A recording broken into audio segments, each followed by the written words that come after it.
I'm going to pick one of our analysts to determine first whether it's fact or fiction, and then maybe a debate will ensue. We'll see how this goes. Emily, you are up first. G2 will lose more than 5 matches this split.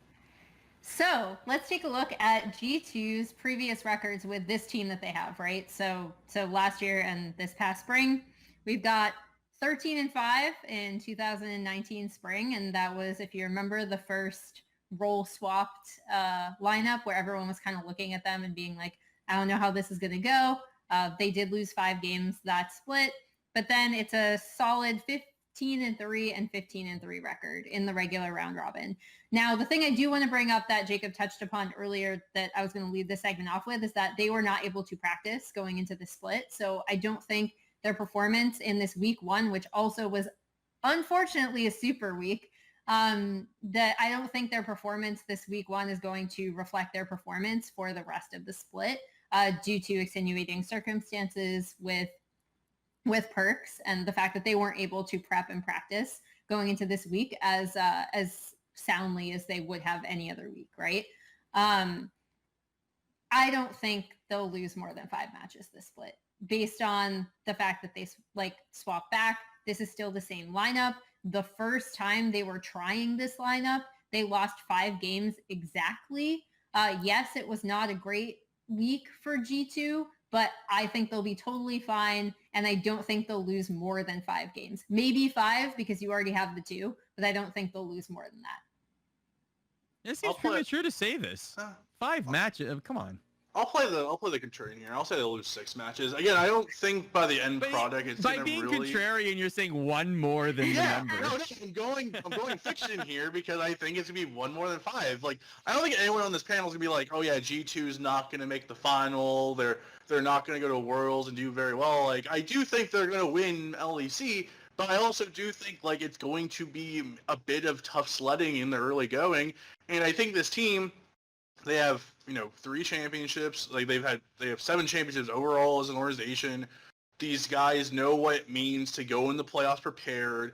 They know with the new format of being a double elimination bracket. I do think they're going to be slip-ups in the early stages. They're going to get some losses that they usually wouldn't. I do think LEC is stronger than it has been in previous seasons. I think there's a lot of depth in this top 10, so I don't think there might be 1 or 2 easy wins here or there, but they're going to be tested every single week, and every single team has G2 circled on their calendar. No one goes into a G2 game being like, it doesn't matter if we play our best. Like, every team wants to beat G2, especially the Fnacs and the Origins of the world.